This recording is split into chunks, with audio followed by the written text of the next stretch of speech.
Karma. Matakot sa karma. Kapag sinabing ipagpasa Diyos mo na lang yan, ano ang nasa isip mo? Baka ang nasa isip mo, pabayaan na lang. Huwag nang pansinin, huwag nang balikan, huwag nang isipin ang gumanti.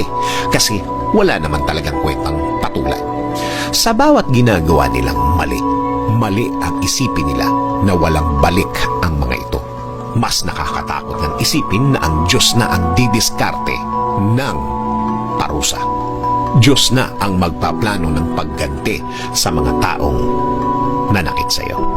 Dahil kapag ang Diyos ang gumanti, mas smooth ang takbo ng parusa ng taong gumawa sa iyo ng mali. Meaning, niwala kang effort, niwala kang lakas na gagamitin dahil nga Diyos ang gagawa ng pagganti. Hindi ba mas nakakakaba yun?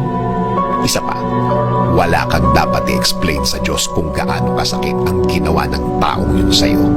Alam niya kung ano ang nangyayari at nangyari sa nakaraan. Alam niya kung paano ka siniraan, kung paano niya winasak ang pagkatao mo sa pamamagitan ng pagchichismis sa iyo. Kung inaakala mo na walang katapusan ang ginagawa ng taong ito, nagkakamali ka. Alam ng Diyos ang right timing. Alam niya ang kanyang plano.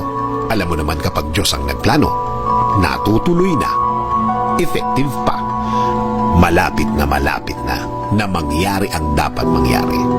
Walang nasasayang na oras, walang nasasayang na pagkakataon. Lahat ito gagamitin ng Diyos sa pagtupad ng kanyang pangako na siya ang bahala sa iyo.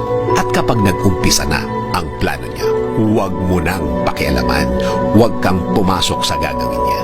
Ituloy mo lang ang ginagawa mo. Ituloy mo lang ang tahimik na buhay. Ituloy mo ang hindi pagpansin. Tandaan, napakadelikadong makalaban ng mga taong nagtitiwala sa Diyos. Ulitin ko ha, para maramdaman mo at maalala mo kung gaano kakalakas, kung gaano kalakas ang kakampi mo. Napakadelikadong makalaban ang mga taong nagtitiwala sa Diyos. Dahil ang mga taong ito ay naniniwala sa power ng Diyos, sa timing ng Diyos, sa plano ng Diyos. Sila yung mga taong alam nila na magbabago ang sitwasyon at alam nila na papabor sa kanila ang mga susunod na kabanata. Ang mga taong ding ito ay walang pagdududa sa mga puso nila. Dati na silang tinulungan ng Diyos.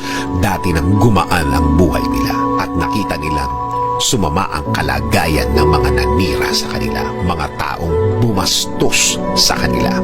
Ang problema, di sila magbabago ng tiwala sa Diyos.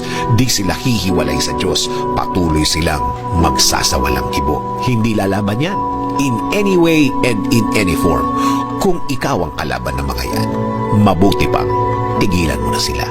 Sa ikakabuti mo na din.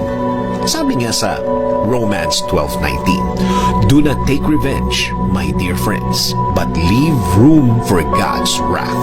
For it is written, it is mine to avenge, I will repay, says the Lord."